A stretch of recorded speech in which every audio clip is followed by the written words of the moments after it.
ჩვენ დავბრუნდით პირდაპირ ეთერში ჩვენი სტუმრები არიან სალომე ასათიანი ჟურნალისტი და რატი ამაღლობელი პოეტი. ძალიან დიდი მადლობა.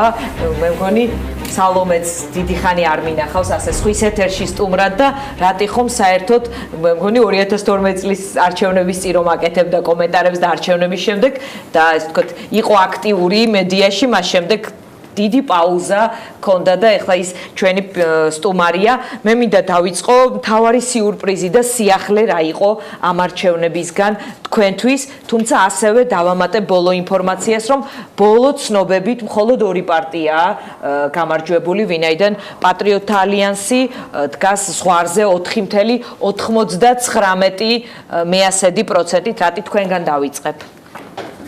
ხანდახან არის მომენტი, რომ ესე იოლად ვერ იწყებს სიტყვის თქმას და ტექსტის თქმას. ახალი ხო და უცნაური და გამოყვეთილი. აი სიურპრიზი სიახლე ამ არჩევნებში, აი ის რის გამოც ადექი და დღეს სტუდიაში მოხვედი, იმიტომ რომ დრო გირეკავდით ხოლმე და შავ-თეთრე. ასეთი ტიპის შავ-თეთრი რეალობა და შავ-თეთრი კიდევ ერთმანეთისგან უფრო განსხვავებულია, ვიდრე ის ერთფეროვნება, რომელიც ჩვენ რეალურად გვაქვს. დღევანდელ პოლიტიკურ რეალობაში. ეს ორი ძალა რაღაც მომენტში ერთი ფერია, გამოხატავს ერთ დისკურსს, გამოხატავს ერთ თამაშის წესებს, რომელიც ძველია, რომელიც 2012 წლის 1 ოქტომბრამდელია. და შესაბამისად 1 ოქტომბრამდელ რეალობაში იყო თეთრი და შავი, ასე ვხედავდით მაშინ. მაგრამ ამასობაში ეს განაცრისფდა, აირია ერთმანეთში და მე ვფიქრობ, ეს ორი ძალა რაღაცნაირად ყვებავს ერთმანეთს. და იმედია მე ვწდები, მე სულ არ მინდა რომ ვიყო არიან ადამიანები, რომელსაც ურჩევნიათ იყვნენ თვითონ ჭკვიანები და ქვეყანა მათი ჭკვიანობის ხარჯზეც არ ალდებოდეს და პირიქით იმედია მე ვწდები და ქვეყანა განვითარდება, თუმცა ვიტოვებ ეჭვს, რომ ასეთი თამაშის წესებით, რომელიც 2001 წლის შემდგომ ჩამოყალიბდა ნაციონალურ მოძრაობასა და ქართულ ოცნებას შორის, მე ვფიქრობ, რომ ჩვენ მოუწდებით მაგისტრალურ ხარჯს ჩვენი ქვეყნის განვითარებისას და უყურებთ მათ აი ამ ორ პოლუსიან ორთაბრძოლას. ეს რაღაც პოლიტიკური ტაქტიკა ხომ არ იყო, ვინაიდან სულ საუბრობდნენ ამის შესახებ, რომ მათ ურჩევნიათ სპარინგ პარტნიორებად, სწორედ ნაციონალური მოძრაობა ყავდათ და მუდმივად იყოს რაღაც წარსულ ნაკლოვანებებზე მინიშნება. თუ ამ პოლიტიკურმა ტაქტიკამ ჩაითრია ისინი და რაღაც მომენტში დაამსგავსა კიდეც სადღაც ერთმანეთს. რასაკროველი და ეს თვითონ ეს თემა, ეს პრობლემა წარსულის თემა. ჩვენ არ ვართ პოლიტიკურ აწყოში, პოლიტიკურ რეალობაში. იმ პრობლემატიკით და იმ დისკურსით, რომელიც ამ ორ პოლიტიკურ ძალას გააჩნია ერთმანეთთან მიმართებაში და რითაც ისინი ერთმანეთს ეურთიერთებენ. კარგი, სალომე, მრავალპარტიულობა მე მინდოდა ყოველ შემთხვევაში და გიორგი მარგოლაშვილი როცა გამოვიდა უბნიდან და თქვა რომ მე ხმა მივეცი მრავალპარტიულ პარლამენტსო, მეც წავედი ძალიან მალე და უბნიდან რომ გამოვდიოდი ვამბობდი რა, აი მეც ხმა მივეცი მრავალპარტიულ პარლამენტს, ასევე მეტი ქალი პოლიტიკაში იყო ესეთი სურვილები და ასე მგონია რომ საზოგადოების რაღაც ნაწილისთვის არც მრავალპარტიულობა, არც მეტი ქალი პოლიტიკაში პატრიოტთა ალიანსის ხარჯზე არ უნდათ. თქვენ ხედავთ პრობლემას ამ ძალის პარლამენტში ყოფნაში, ისინი ახლა ზღვარზე არიან თუ პირიქით თქვენ ფიქრობთ რომ ჯობია თუ მათ ყავთ ამომრჩეველი, თუ ასეთი ხმა არსებობს ქვეყანაში, ეს ხმა იყოს პარლამენტში. ძნელი სათქმელი ხა ზოგადად იმ იდეოლოგიურ პლატფორმას ხედავ მე პრობლემურად, რომელსაც ეს პარტია წარმოადგენს, არა მარტო საქართველოში, არამედ ყველგან. ეს არის რეალურად ნატივისტური, ნაციონალისტური, ძალიან პოპულისტური პარტია. პრინციპში ირმა ინაშვილი იყო ჩვენი სტუმარი ჩვენი გადაცემის, აქ საინტერესო წინააღმდეგობრიობაც იკვეთება, სხვათა შორის მათ დისკურსში ერთი მხრივ ისეთი ხალხურობა, უბრალო ხალხის სახელით ლაპარაკი, ჩაგრული ხალხის, ღარიბი ხალხის, მეორე მხრივ მათ ეს ხაზიც აქვს. თავადაზნაურობა და თავადაზნაურთა წარმომადგენლები, შთამომავლები ობიექტივზე ხშირად გადის ამ დისკურსის გადაცემები, რომ აღარაფერი თქვა ჩემთვის პირადად განსაკუთრებით პრობლემურ ასპექტზე ამ პარტიასთან დაკავშირებით, კერძოდ ის რომ აქ ნაციონალიზმიც არის და ნაციონალიზმიც, ხო? ხშირად ეს პარტია ლაპარაკობს კულტურულ რაღაც შიშებზე, რომ ანტი თურქული რიტორიკითაც გამოირჩევა ხო განსაკუთრებით აჭარაში, რომ აი მოდიან ტრადიციებს წაგვართმევენ, რაღაც სამუშაო ადგილებს გვართმევენ. ეს ჩემთვის კატეგორიულად მიუღებელი დისკურსია, მაგრამ გასაგები კიდე უფრო მეტად და უფრო ნაცნობი, ვინაიდან ამ ტიპის პოპულისტურ პარტიებს დასავლეთში წვდებით, მაგრამ განსაკუთრებული პრობლემა მე პირადად, როგორც ამ ქვეყნის მოქალაქეს მეწყება იქ, როცა უკვე ლაპარაკია ხოლმე გენი, ქართული გენი, აქ ცხოვრობდი ამდენი ხანი და შესაბამისად ჩემი წინაპრები რაღაც ათეულობით 1000 წლის წინ აქ ცხოვრობდნენ და უფრო ქართველი ვარ თუ არა. მოკლედ აქ ძნელი გასავლებია ხაზი კულტურულ ნაციონალიზმს და უკვე ისეთ ეთნიკურ და გენზე სისხლზე დამყარებულ ნაციონალიზმს შორის, რომელიც ძალიან სახიფათოა იგივე ევროპული პოლიტიკიდან ვიცით. მათ ასე ვთქვათ ამდენი ამომრჩევლის, იმიტომ რომ ბარიერის გადალახვა თქვენ ნახეთ, რომ ძალიან გამოცდილ პოლიტიკური ლიდერებით დატვირთულ პარტიებსაც გაუჭირდათ. ეს იყო მთავარი, რაზეც ვთქვათ, წამოეგო ამომრჩეველი თუ ასევე ანტინაციონალური, ანუ ანტინაციონალური მოძრაობის რიტორიკა, რომელიც მათ ჰქონდათ კიდევ უფრო მძაფრი, ვიდრე ეს ჰქონდა ქართულ ოცნებას, რომ მიშა, რომ სისხლიანი ცხა, სულ ამაზე იყო მათი პოლიტიკური აქცენტი. ეს ყველაფერი ერთად, მაგრამ გადამწყვეტი მე ვთვლი, რომ მათ წარმატებაში არის ის ენა, რომლითაც მათ გადაწყვიტეს, არ ვიცი თუ ეს ბუნებრივად მოხდა, მაგრამ უფრო მგონია რომ გადაწყვეტილება იყო არჩიეს ლაპარაკი ელექტორატთან. ძალიან სადა, ძალიან მარტივი, ძალიან გასაგები, მართლაც ძალიან ხალხური ენა და უკიდურესად ისეთი პოპულისტური. და რა თქმა უნდა, მედია საშუალება არის გადამწყვეტი ფაქტორი. სხვათა შორის დღეს ასეთი შეფასება მოვისმინე ჩემს სამეგობროში, რომ რუსთავი 2 იყო გადაწყვეტი, რუსთავი 2-ის ფაქტორი იყო ნაციონალური მოძრაობის 27%-ში და პატრიოტთა ალიანსის აი ამ 5%-ში გადამწყვეტი იყო ობიექტივის ფაქტორი და დანარჩენი ხელისუფლებას რაც აქვს, ეს არის მისი რესურსები, ივანიშვილის ფაქტორი და ასე შემდეგ. ანუ ამ ორი ტელევიზიის შესახებაც მოვისმინე ვერსია, ანუ ობიექტივის ფაქტორს შენ უკავშირებ ასევე? იქნება რასაკვირველია ესეც, იმიტომ რომ ადამიანები ხშირად გვინახავს ჩვენ, ხო? და ეს რეალობაა და ჩვენ ყველანაირი ქილიკის გარეშე ვამბობ ამას, არ მუშაობენ, საქმე არ აქვს ბევრს და ამ შემდეგ და უყურებს ტელევიზორს ან რადიოს და არის ასე ვთქვათ დამოკიდებული რომელიმე მედია საშუალებაზე. და ამ ადამიანებს თითქმის არავინ არ ელაპარაკება პოლიტიკური სპექტრიდან, განსხვავებით პატრიოტთა ალიანსისგან. ანუ ეს ენა გასაღები იპოვეს ამომრჩევლამდე პატრიოტთა ალიანსის წევრებმა და აი ეს ენა ვერ შეიმუშავეს იმ პოლიტიკურმა ლიდერებმა, რომლებიც პოლიტიკაში დიდი ხანი არიან, აი რესპუბლიკური პარტიის მთელი ისტორია ვიცით, თავისუფალი დემოკრატები, პარტიები, რომელსაც გულშემატკივარი წყავდა პოლიტიკაში არიან და მე მაგალითად გულშემატკივრობდი ამ პარტიებს ნამდვილად და მინდოდა რომ ისინი ყოფილიყვნენ პარლამენტში. რესპუბლიკური პარტია. რესპუბლიკურიც, თავისუფალი დემოკრატებიც. ერთი საკითხი ალბათ ენა და მეორე საკითხია ის პოზიციონირება. მამული და დარწმუნება. ზუსტადაც ის ღირებულებები, რომელსაც პარტია წარმოადგენს. ახლა პატრიოტთა ალიანსი იმ თავითვე სახარბიელო მდგომარეობაში იყო ღირებულებების თვალსაზრისით, ვინაიდან ეს ფასეულობები ჩვენ საზოგადოების ბევრ სეგმენტში არის. ეთნონაციონალიზმი ჩვენთან არის დომინანტური დისკურსი, ეს რაღაც კულტურული შიშები, როგორც ყველგან. განსხვავებით რესპუბლიკური პარტიის იდეოლოგიური პლატფორმისგან, ვინაიდან როგორც ვიცით ჩვენ, ლიბერალიზმი, ლიბერასტები ესეთი ტერმინიც არსებობს, ხო? და რაღაცა დემონიზებულია და გაუგებარია ბევრისთვის, ასოცირდება რაღაც უცხოურ ფინანსებთან, ეროვნული იდენტობისთვის შექმნილ საფრთხესთან, ნაციონალური მოძრაობის მმართველობის 9 წელმა მართლაც კიდე თავისი დამართა ამ დასავლურ ღირებულებებს და ლიბერალიზმს და ამ დისკურსებს ესე ვთქვათ და მე მგონია რომ რესპუბლიკური პარტიის მთავარი პრობლემა და მთავარი ის რაც მათ ვერ შეძლეს იყო სწორედ ის რომ ისინი არ იდგნენ ამ ღირებულებების დასაცავად სწორედაც თუნდაც აი ლაპარაკის თვალსაზრისით მკაფიოდ ისინი იმის გამო რომ მათ მოუწიათ ამ ალბათ კოალიციაში ყოფნა იმის გამო რომ მათ მოუწიათ ძალიან ბევრ კომპრომისზე წასვლა მათ ეს გზა არჩიეს ხო რომ დარჩენილიყვნენ კოალიციაში რაც შეიძლებოდა ხანგრძლივად ვინც ადრე წავიდა იმანაც ვერ გადალახა ვინც უკეთესი შედეგია ჩვენა უკეთესი შედეგია ჩვენა და ჩემთვის მე ვიცოდი და ნუ ეს კვლევებითაც დასწორდებოდა რომ რესპუბლიკურ პარტიას ძალიან პრობლემა შეექმნებოდა ბარიერის გადალახვის მაგრამ ის შედეგი რომელიც დადგა ჩემთვისაც მოულოდნელი იყო და გასაკვირი განსაკუთრებით აი დავით უსუფაშვილის მაჩვენებელი როგორც მაჟორიტარის აი უბრალოდ მინდა ვთქვა რომ ვერ წარმომიდგენია პარლამენტი დავით უსუფაშვილის გარეშე ჩემი პირადი აზრია. ჩვენი სენტიმენტები გადავდოთ. გვერდზე და უნდა ვეცადოთ გავარკვიოთ რა მოხდა რეალურად. მე მგონია სენტიმენტები არის დამოკიდებული იმაზე რომ მისი მუშაობა პარლამენტისთვის იქნებოდა კარგი და არა რაღაც იმით რომ აი მინდა რომ ტარის ხელფასი აიღოს მაგალითად კიდევ 4 წელი დავით უსუფაშვილმა. რატი რა ფაქტორებმა გადაწყვიტეს ამ არჩევნების ბედი? ბატონ გიენ ხუხაშვილთან საუბრობდით, რომ იყო აგრესიული რიტორიკა და რომ ოცნებამ ყველაფერი გააკეთა იმისთვის, რომ მასზე ყოფილი მესამე ძალაზე არ ყოფილიყო არჩევანი და სწორედ ეს ორი ძალა ყოფილიყო მთავარი პარტნიორები ერთმანეთის. მე ვფიქრობ, რომ ნაციონალური მოძრაობაც მუშაობდა და იღწოდა ამისთვის და ერთი ინტერესები იყო მათი ლიდერი მიხეილ სააკაშვილი სულ ამბობდა იმის შესახებ, რომ არანაირი მესამე ძალა, მესამე გზა და მესამე ხალი არ არსებობს, აი ზუსტად ამ სიტყვებით. ეს ორი პოლიტიკური გოლიათი, ასე ვთქვათ, სხვა სიტყვას არ ვიტყვი, კორექტულობის ფარგლებში დავარჩევი.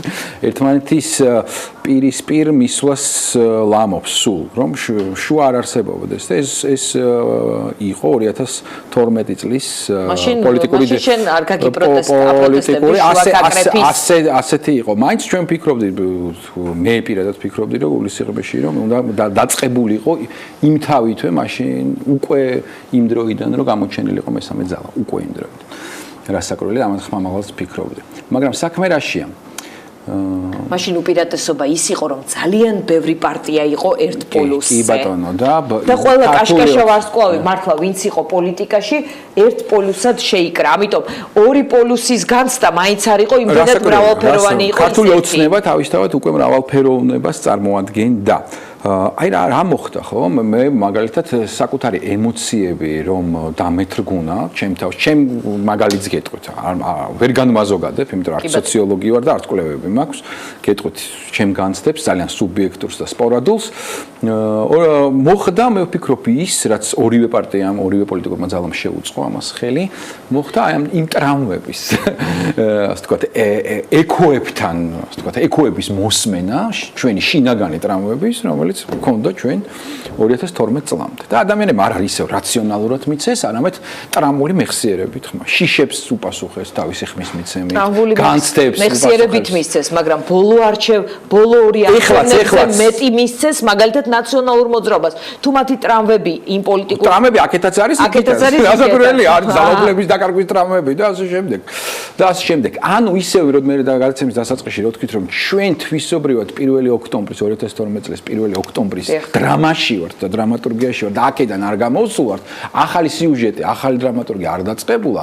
სწორედ ამას გულისხმობ. ახლაც ამ არჩევნების დროს იგივე მოტივებით, იგივე შიშებით, იგივე ასე ვთქვათ, არაცნობიერი, არარაციონალური განცდებით აძლევდნენ ადამიანები ხმას, როგორც აქეთ, ისე იქით, როგორც მარჯვნივ, ისე მარცხნივ, როგორც ოცნებისთვის. ორი გოლიათის შესახებ საუბრობდა რატი და ორი გოლიათი არის მაინც ალბათ არა პარტია, არამედ ორი ლიდერი. შეიძლება თუ ეს მცდარი მოსაზრება, სალომე შე როგორ ფიქრობ მითხარი, ორი როგორც თქვენი მეგობარი ლაშა ბუღაძე წერს ბოლო ბლოგში, ორი შიდა პრობლემა, ეს არის ორი ლიდერის ფაქტორი. ორი გოლიათი ეს არის თუ არა სააკაშვილი და ივანიშვილი და მათი ფაქტორი რამდენად იყო ამ არჩევნების ბედის გადამწყვეტი. მათი ფაქტორი, რა თქმა უნდა, ძალიან მნიშვნელოვანი იყო. მე სულ ბოლომდე ვერ გავიზიარებდი იმას, რომ ირაციონალურმა ფაქტორებმა ბევრი რამ განსაზღვრა, თუმცა რა თქმა უნდა ესეც იყო და ტრაუმული გამოძახილები, მათ შორის იმ ტრაუმების, რომელიც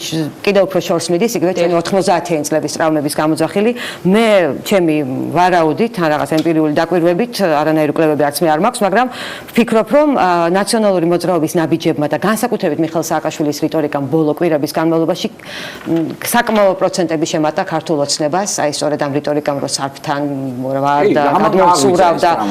ხო, კი, რა თქმა უნდა, იმიტომ რომ ჩვენ გვაქვს ეს საშინელი. ანუ სააკაშვილი უფრო არეულობად აქტიური ყოფილიყო ეს ნაციონალურ მოძრაობის აქტივობასაც გააჩნია, აი მოვდივარ, ჩამოვალ, მოვიგებთ, რაღაცა არეულობის შიში, ოღონდ არეულობა არ იყოს, ოღონდ ეხლა ეს არ დაიჭირონ, აქ რაღაც აქ გამოსვლები არ იყოს, ეს ტრაუმები ჩვენ გვაქვს 90-იანი წლების ყველაზე დიდი ტრაუმა მე დღემდე მგონია, რაც არ უნდა რთული პერიოდები მე გამოგვიარა, მე ყოველ შემთხვევაში და ჩემმა თაობამდე ჩვენ ერთერთი თაობა ვართ, მივიღეთ მაშინ, ხო, 90-იან წლებში, როცა ქვეყანა უცბად ჩაიძირა ძალადობის უფსკრულში. ხა რა გასაგებია რომ ერთ მდინარეში მეორედ ვერ შევალთა ისტორია არ მეორდება და ესეთი რამ აღარ მოხდება, მაგრამ ეს შიში არსებობს და ამან ბევრი რამ განსაზღვრა. მე ვფიქრობ, მცდარი იყო ეს ტაქტიკა, არ ვიცი ალბათ თავის ძალიან ერთგულ მხარდამჭერებზე ცდილობდნენ მათ მობილიზებას, ცდილობდნენ რაღაცა ძალის ჩვენებას, რომ გამარჯვების სულისკვეთების გაღვივებას, მაგრამ არ ამგონია ეს ყოფილიყო სწორი ტაქტიკა მათი მხრიდან. ხა რაც ეხება ბიძინა ივანიშვილის ფაქტორს, რა თქმა უნდა, მისი როლი და მისი გავლენა გადამწყვეტი იყო ამ შემთხვევაში, ყოველ შემთხვევაში ძალიან მნიშვნელოვანი ქართული ოცნების წარმატებაში. და სწორედ აქ ხედავ მთავარ პრობლემას იმ კითხვას ბოლომდე ვერ უპასუხე, რაც თავიდან დამისვი დიანა, რა თქმა უნდა პატრიოტთა ალიანსის მაჩვენებელი პრობლემაა 5%-იანი, მაგრამ ეს არ არის მთავარი პრობლემა, ამაზე ვწერდი მეც დღეს Facebook-ზე. ეს ნამდვილად მთავარი პრობლემა დღეს არის ის, რომ ქართული ოცნება იმ სახით, რა სახითაც ის დღეს არსებობს და ქართული ოცნება როგორც პარტია მე არ ამგონია რომ ნაკლებად ეკლექტური იყოს ვიდრე ის კოალიცია რომელიც 2012 წელს რომ მოიპოვა გამარჯვება, მაგრამ მაშინ გამოცდილი პოლიტიკოსებით იყო დაკომპლექტებული ის კოალიცია, მეტნაკლებად გამოკვეთილი რაღაც იდეოლოგიური პლატფორმებით და ერთი მიზნით. აქ ამ სიაში და ამ შემადგენლობაში საერთოდ რა ხდება ძალიან რთული გასარკვევია, ვინ მემარჯვენეა, ვინ მემარცხენეა, ვინ სპორტსმენია. ათეულის ხომ გაქვთ წარმოდგენა მაინც რომელიც რაღაც ტიპის ფასადი დისკი უწოდეს ამ პოლიტიკური ძალის და მეორე ათეული და მესამე ათეული უფრო ცნობილია, ასე ვთქვათ, წინა პარლამენტიდან გვახსოვს. კი, აქ არიან უფრო კონსერვატორული ძალები, უფრო ლიბერალური ძალები, არიან მემარცხენე ფიგურები, რომლებიც რაღაც ინდუსტრიალიზაციის სიკეთეებზე საუბრობენ. ამ დროს პრემიერ-მინისტრი, რომელიც გამოკვეთილი და მართლა ესეთი გამოკვეთილ პლატფორმაზე მდგომი პოლიტიკოსია და მემარჯვენე და ეხლა უკვე 600 მილიონი აკლდება ჩვენს ბიუჯეტს, როგორც ვიცით, მოგების გადასახადის მისი ინიციატივით შემოღებული ცვლილებებიდან გამომდინარე, ამ დროს სხვები საუბრობენ პროგრესული გადასახადების სიკეთეზე. მოკლედ, ეკლექტიკას ეხაც ვერ გავექცევით. ოღონდ მაინც ანუ ძალაუფლების პარტია. განსხვავება არის ის, რომ კომპეტენცია ეხა ბევრად ნაკლებია ჩემი შიშით და ჩემი ვარაუდით. ვიდრე ეს იყო კოალიციის შემთხვევაში. ორი ლიდერის ფაქტორზე საუბრობდით, ისინი დღეს მაინც თქვენთვის როგორც მივხვდი რატი ამბობს რომ კვებავები არიან, კვებავენ ერთმანეთს თუ შემაკავებლები არიან ერთმანეთის? იცით ალბათ ორივე, მაგრამ საინტერესო რა არის ახლა ჩემთვის, აი მაგალითად გუშინ მე და რატიც საუბრობთ, სანამ აქ შემოვიდოდით, ბიძინა ივანიშვილის გამოჩენა და მილოცვა სიმპტომატური იყო, ვინაიდან ეხლა ალბათ ერთ-ერთი მთავარი კითხვა, რომელსაც ჩვენ უნდა ვსვავდეთ, არის ის, რა შეიძლება მოუვიდეს, რასთან გვექნება საქმე ივანიშვილის ჩრდილოვან მმართველობას საკონსტიტუციო უმრავლესობის პირობებში. ეს არის ალბათ მთავარი კითხვა, რომელსაც ეხლა ჩვენ უნდა ვსვავდეთ. ეს გაღრმავდება მისი არაფორმალური გავლენა ხელისუფლებაზე თუ ის დამშვიდდება, რომ მის გუნდს, მის მიერ მხარდაჭერილ, მის მიერ ნაპატრონებ გუნდს აქვს საკონსტიტუციო უმრავლესობა და წავა დასასვენებლად და ხეებს მოულის, როგორც ჩემთან იმედში იმედის ინტერვიუში და მე გაგრძელე რატი ხო შენ გქონდა მასთან ხანგრძლივი ინტერვიუ საკმაოდ ეს თქო ძაფრი და ნამდვილად დრამატურგიული და აი შენი დასკვნა როგორია ძალიან ძნელი სათქმელია რა მოხდება ეხლა ერთი მხრივ წმინდად ესე ფორმალურად რო ვისაუბროთ მანდატი და ამორჩევლის თქვათ მიერ მონიჭებული ძალაუფლება არის მნიშვნელოვანი რამ ხა თავის დროზე გიორგი მარგველაშვილიც ყველა მიცის რომ და თვითონ მარგველაშვილისაც ცნობილია რომ ბიძინა ივანიშვილის მიერ მოყვანილი ფიგურა იყო პოლიტიკაში, მაგრამ არ არის შემთხვევითი ჩემი აზრით ის, რომ პირველი კონფლიქტი გაჩნდა სწორედ მარგველაშვილს და ივანიშვილს შორის, იმიტომ რომ მარგველაშვილი იყო არჩეული პოლიტიკოსი და ეს მანდატი მაინც რაღაცა თავისას აკეთებს, რაღაცა უფლებამოსილებას მაინც ანიჭებს ამ ფიგურას. ეხლა გვაქვს ის შემთხვევა, როცა პრინციპში ორივე პარტიამ, ნაციონალურმა მოძრაობამ და ეხლა უფრო ქართული ოცნება არის ალბათ საინტერესო, იმიტომ რომ ეს არის ხელისუფლებაში და სავარაუდოდ საკონსტიტუციო უმრავლესობასაც მოიპოვებს, გამარჯვება მოიპოვა იმ პირობებში, როცა ივანიშვილი სიაში არ იყო.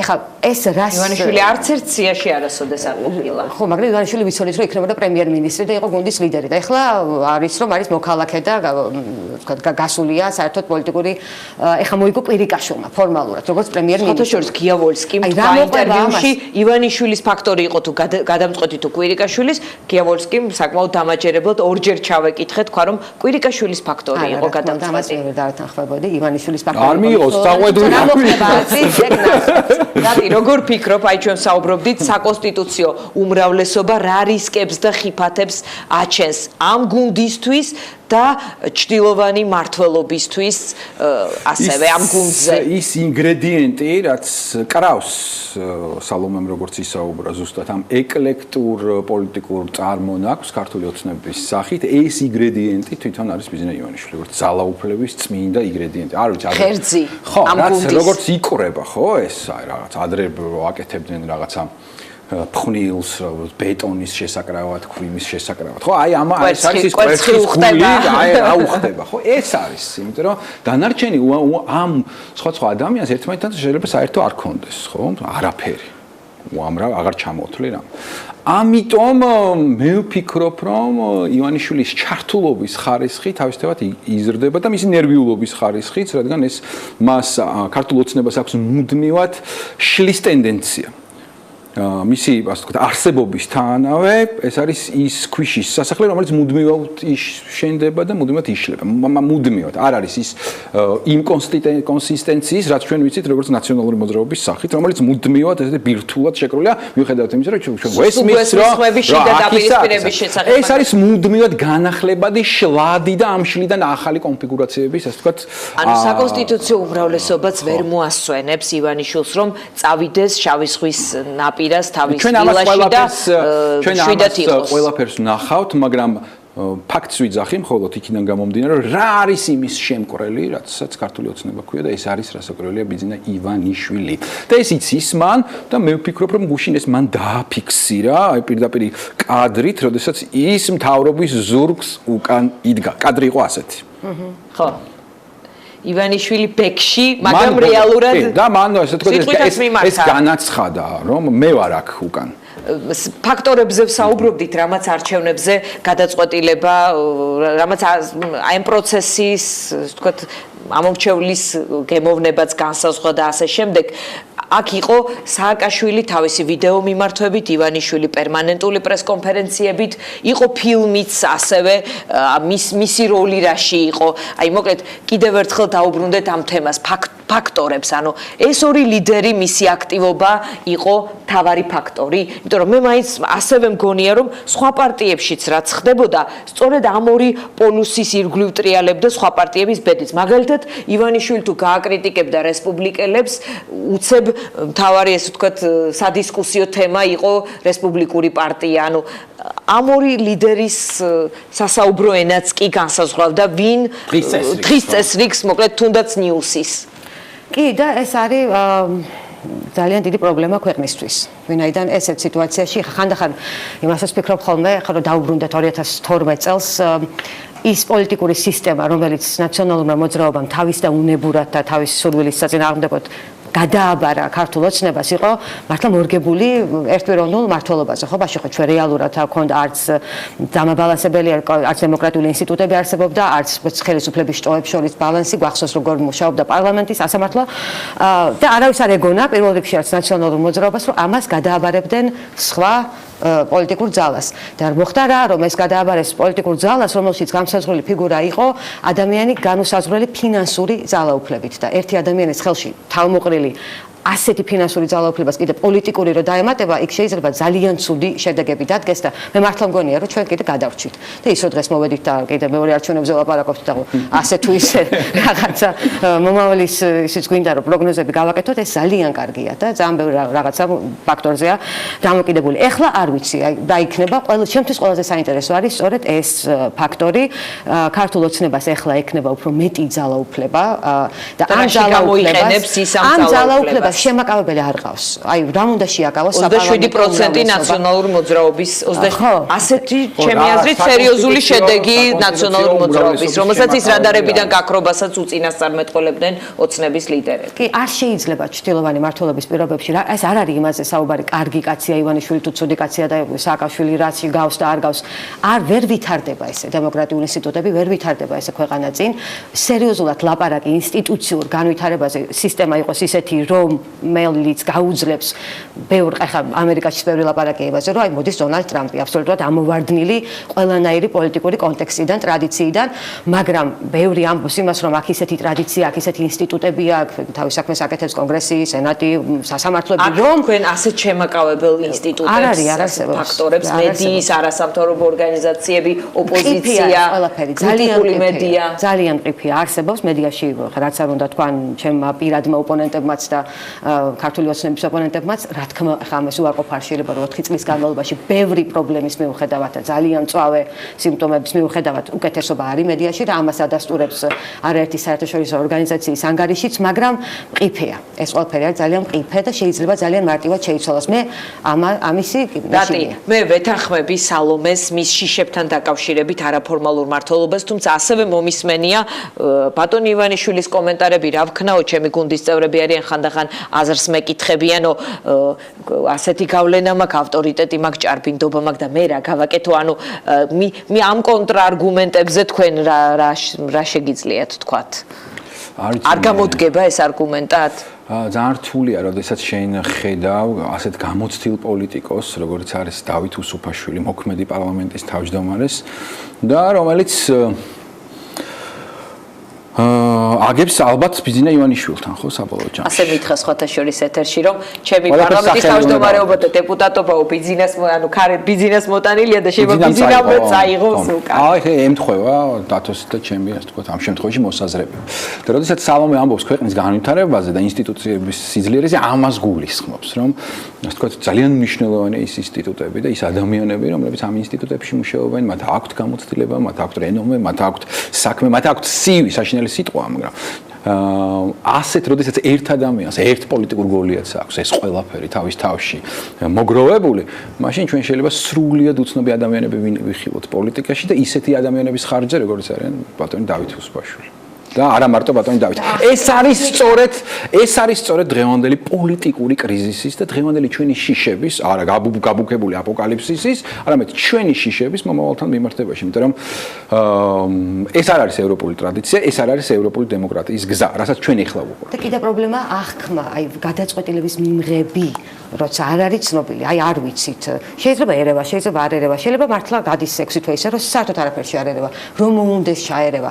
აი ეს არის პრობლემა თავისთავად. სალომე, შენს დღევანდელ სტატუსში გამოთქმული გაქვს შიში, ასე გავიგე ყოველ შემთხვევაში, რომ აი ეს საკონსტიტუციო უმრავლესობა და ეს ბერკეტები შეიძლება ცუდად მიუბრუნდეს, ახლა ის კიდევ ერთხელ გიორგი მარგველაშვილი იყოს მათი სამიზნე. ანუ ფიქრობ თუ არა, რომ რაღაც ტიპის თავდასხმა ან შევიწროვება იქნება მოსალოდნელი, ან თუ საკონსტიტუციო უმრავლესობა იქნება, ისეთი საკონსტიტუციო ცვლილება იქნება, რომ მომავალი პრეზიდენტი იქნება მაგალითად პარლამენტიდან არჩეული და მაგალითად ირაკლი ხარებაშვილი. პოლიტიკურ შვებულებაში წასული. ეს ნახევარწრიული იყო სტატუსი ძალიან რო არ გამემძაფრებია ჩემი შიშებით, ახლა ახაც ისე მოხდა, რომ შიშებზე ლაპარაკობთ და იმედი მაქვს აქცევად რომ რაღაც იმედებიც გამოვთქვათ. რა უნდა მოხდეს ქართულ ყოველ შემთხვევაში მე როგორც ვქეხა, რამდენადაც მაქვს ამისი უფლება და უნარი, მაგრამ ნუ კი არაფერი არ გამორიცხული, რატომ არა, ვიცით როგორი დაპირისპირება, ვიცით ეს დაპირისპირება რამდენი წელია გრძელდება და ნუ ეს ვიხუმრე, რომ იქნებ რაღაც ზომები მიიღოს პრევენციული და გადავიდა დატოვოს რეზიდენცია და ათონელზე გადავიდეს.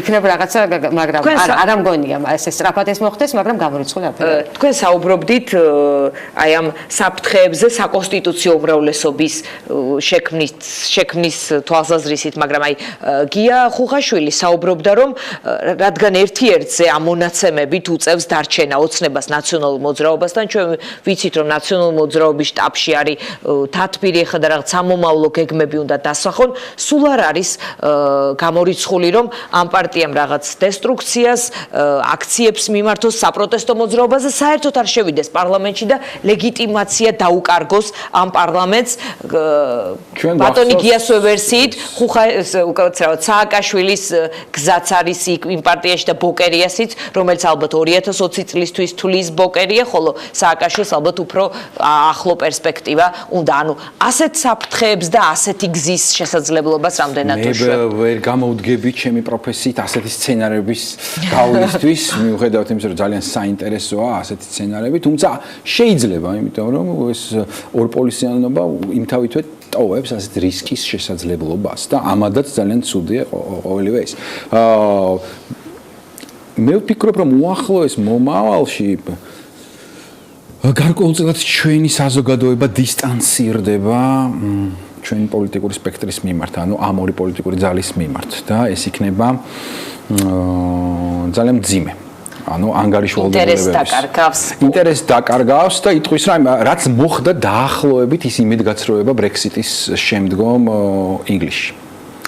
როდესაც საზოგადოებამ თქვა რომ ეს ჩვენ არ გვინდოდა დაახლოებით ასეთი ტიპის დეპრესიას ეკნება. ეს ჩვენ არ გვინდოდა უი იქნებ მეორე ტური იყოს რეფერენდუმის და იქნებ გამოვასწოროთ. ეს რა შედეგი დამდგარა უი. და ყველა დაიწყებს აქედან ხელების დაბანას რომ ეს ჩვენ არ გვინდოდა, ეს ჩვენ არ გვინდოდა და ეს პოლიტიკური რეალობა არ ასახავს ჩვენ შინაგან მოთხოვნილებას, ჩვენს სამყაროს, ჩვენს პოლიტიკურ სურვილებს. ის ხედავდი პარლამენტში რომელიც იქნებოდა ამ აი როგორ პარლამენტს ხედავდი რომელზეც იტყოდი რომ აი ის ასახავს საზოგადოებაში არსებულ განწყობებს. შენი პოლიტიკური გემოვნება ამ პარლამენტში არ არის ასახული. მე მინიმუმ მაინც დამჭირდებოდა, ასე ვთქვათ, მომინდებოდა ის რომ კონსულტაციები მაინც გაევლოთ პოლიტიკურ ძალებს რაიმე საკითხთან დაკავშირებით. მათი აზრები გაეგოთ. ანუ პოლიტიკური აწმყო, რომელიც იქვე ხორციელდება, პოლიტიკური დღის წესრიგი, რომელიც იქვე იქმნება. ეს ძალიან დიდი შემოქმედება, ეს ძალიან დიდი ადრენალინია, ძალიან საინტერესო ავითარებს საზოგადოებას, ეს ავითარებს პოლიტიკოს, ეს ავითარებს ინსტიტუტებს და ამ შემდეგ.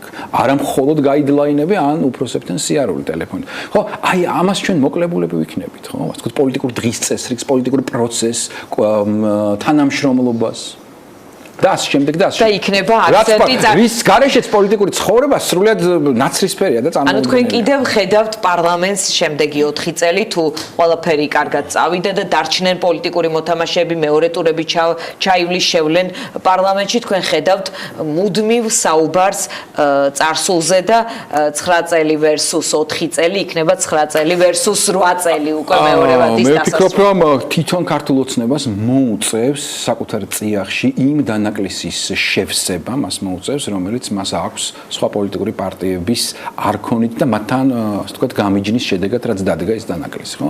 იგივე რესპუბლიკური პარტია იქნება, თუ თავდემები, საკუთარ წიაღში მოუწევს ამის, ასე ვთქვათ, ამის დაბალანსება, მოუწევს მთავრობის დაკომპლექტების დროს ამაზე ფიქრი, ისეთი პერსონების, ისეთი პოლიტიკური ფიგურების შერჩევა, რომელიც გარკვეულწილად დააბალანსებს ამ დანაკლისს. მე ვფიქრობ, რომ ეს არის გზა და წესით ამაზე უნდა იფიქრონ. გასაგებია პოლიტიკურ გემოვნებებს როგორი პარლამენტი ასახავდა და თქვენს იმედებზე გინდათ ისაუბროთ სალომე და მოგცემთ ამის საშუალებას. ხო, აი რაღაც დასკვნების გამოტანა თუ შეგვიძლია ამ განხილვებიდან, თუმცა რატისას გავაგზავნებ მოკლედ ვიტყვი, რა თქმა უნდა იგივე კონფიგურაციას მივიღებთ, რა თქმა უნდა ისევ 9 წელი და 8 წელი, მაგრამ ქართულ ოცნებას ეხლა უკვე ძალიან გაუჭირდება 9 წელი არგუმენტის მოყვანა, ვინაიდან მეორე არჩევნები ჩატარდა და ქართულ ამორჩეულო მანდატი ხელმეორედ მიანიჭა ამ ძალას ნაციონალურ მოძრაობას. ხო, ხა თუ მართლა, რასაც ამ წლების განმავლობაში ძალიან ბევრი მეც მათ შორის კარგად ვერ იმუშავა ამ თავარმა მესიჯმა. მესიჯი კი არ იყო თავარი. თავარი იყო გამოძიება სისტემური დანაშაულის ჩვენება, რასაც ჩვენ მუდმივად გვეუბნებოდნენ და რაც ჩვენც ვიცოდით, რომ ამ მასშტაბის ამდენი ათეულობით 1000 ფაილი უკანონო რომ მოსმენის თავისით არ შეიქმნებოდა და 1 და 2 სადისტი და მანიაკი ამას ვერ შექმნიდა, ხო? ეს იყო სისტემა. არაფერი არ ვიცით, არც ამ საქმეზე წამებაზეც ვერ გავიგეთ, ხო? 85% პატიმრების ამბობს სოროსის ღია საზოგადოების კვლევაში. ჩვენ ვიცით ასევე საჯარო სივრცეში, ესე ვთქვათ, პარალელური გზებით ან გვერდითი გზებით მოხვედრილი რაღაც ახალი ჩანაწერები ან ჩანაწერები წარსულიდან. ეს პრაქტიკა მუდმივად გრძელდება, სწორედ იმიტომ რომ ჩვენ ვერ ვნახეთ როგორ მუშაობდა ინფრასტრუქტურულად როგორ მუშაობდა სადიყო ეს მართლა რა ყოფილიყო ნება და სულ შესაძლებლობას, მაგრამ პირველ რიგში რა თქმა უნდა ნება იმისა რომ დასრულებულიყო ეს ერთი სისტემა, სისტემურად აღმოფხრილიყო მანკიერება და გაგვეგრძელებინა ცხოვრება ყველას ერთად, ეს პროცესები სხვანაირად განვითარდებოდა. სამწუხაროდ ხელისუფლებამ არჩია ის გზა, რომ უფრო რაღაცა ემოციურ პლანში დაეტოვებია ეს ყველაფერი და სისხლიანი ცხაწელი ჯალათებო, აი ეს სერიალიც ახლა ამისი ნიშანია ჩემთვის. პოლიტიკურ დებატებში მთავარი მოეყენებინა და გაჩნდა ამასობაში და ძალიან დიდი ხა ეს მეორე საკითხია და ამაზე ალბათ ცალკე როდესმე შევიკრიბებით ვისაუბრებთ, აი წამების პრობლემის ესე გაცვეთა 9 წლამდე დაყვანა და 9 წელი და კინომდე დაყვანა. პინგ-პონგამდე დაყვანა ერთმანეთში პოლიტიკური და თუნდაც კინომდე და რო უკვე ეს ვიცით ყველამ და გავიაროთ ახლა ძალიან დიდი პრობლემის მაჩვენებელია მორალურის თუნდაც საზოგადოებაში და პოლიტიკურ პლანში და იმის თქმა მინდა რომ ახლა ამ არგუმენტის გამოყენება რომ თქვენ ჯალათებოდა 9 წელი უფრო რთული იქნება, იმიტომ რომ გავიდა 4 წელი, შედგა ხელმეორე არჩევნები და უჭერს მხარს საკმაოდ დიდი რაოდენობა, როგორც აღმოჩნდა ქართველი ელექტორატის ამ ძალას, ხო? ანუ არ ვიცი ხა რომ იქნება ეს, მაგრამ კიდე უფრო და უფრო იაფასიანი და რაღაც ისეთი გაცვეთილი არგუმენტი გახდება, მე მგონია რა, თუმცა რა თქმა უნდა იქნება, თქვენ ხართ ჯალათები, თქვენ ხართ უნიათოები, შილოვანი მართლობა და აი ამ პინგ-პონგის მომსწრეები ვიქნებით, მე არ მგონია. ამბობს დისკუსია იქნება წარსულზე და არა მომავალზე, დისკუსიასაც მე მაგას ვერ დავარქმევ, რაც იქნება სავარაუდოდ, ვერანაირ აი სამწუხაროდ ვერ ვხედავ აი პოზიტიური, კონსტრუქციული ოპონირების რეჟიმს ამ ორ ძალას შორის, მე მგონი ვერავინ ვერ ვხედავთ, ამაზე ვთანხმდებით და ერთი რამ რაც შემიძლია ვთქვა, კიდევ აი დასკვნა ისი გამოტანა შეიძლება ამ არჩევნებიდან, ჩემთვის პირადად ძალიან სამწუხარო დასკვნა და ალბათ გარკვეულწილად ჩემი პირადი მარცხით, მე არ ვარ პოლიტიკოსი, მაგრამ ნუ რაღაც ჟურნალისტი ვარ და რაღაც ღირებულებებს ვიზიარებ, არის ის რომ სწორედ ეს ლიბერალური ღირებულებების მქონე ძალების აი ესეთი მარცხი უნდა იყოს ძალიან ბევრი გამოფხიზლების, ასე ვთქვათ, წინაპირობა ამავე პარტიებისთვის პირველად. პარტიებისთვის, საზოგადოების იმ წევრებისთვის, რომლებიც ხარ ზოგი მემარცხენე ვარ, ზოგი მემარჯვენე ვარ, ზოგი თავარი რაც აკლდა ამ იდეოლოგიას ჩემი აზრით ამ წლების განმავლობაში იყო აი იგივე ადამიანის უფლებების პოლიტიკური სამართლიანობის, სამოქალაქო სამართლიანობის ბმა სოციალურ რეალობასთან.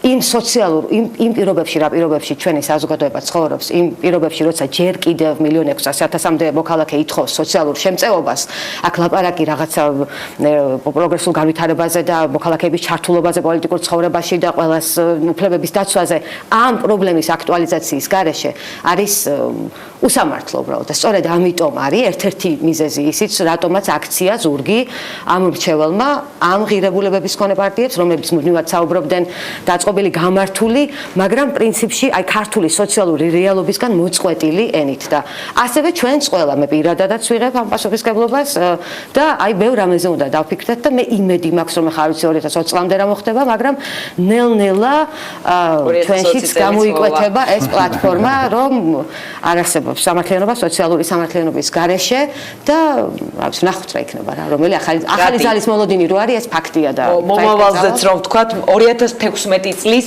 არჩევნების გაკვეთილი, როგორც ბრეგზიტის გაკვეთილი რა იყო და აი მეტი შრომა, მეტი აი ჩვენ სფეროში, პოლიტიკურ სფეროში თავი დავანებოთ, სალომე თავის სფეროში, მე ჩემს სფეროში, მეტი წიგნი, მეტი ლექცია, მეტი კარგი საქმე, მეტი ურთიერთობა ახალგაზრდებთან სოციალურ სფეროში, მეტი ხელოვნება, სოციალურად აქტუალური ხელოვნება.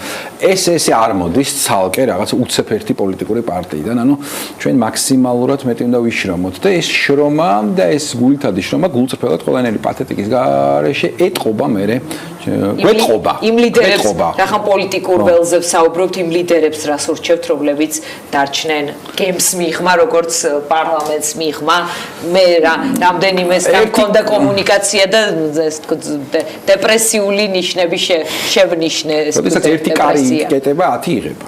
სხვა. აი პოეტიკაცის მოწოდება. და თავი ეს დავინახოთ და დაწმუნებული ვარ, სხვა 10 კარი გაიღება. დიდი მადლობა, ძალიან დიდი მადლობა, ჩემთვისაც ძალიან საინტერესო იყო გისმენდით ეთერში. რატი ამაღლობელი, სალომე ასათიანი იყვნენ ჩვენი სტუმრები. ჩვენ რეკლამის შემდეგ დავბრუნდებით და მოვისმენთ იმ პოლიტიკური ძალების პოზიციას, რომლებმაც დღეს ისურვეს არჩევნებში მარცხის შემდეგ ჩვენთან და მაყურებელთან საუბარი.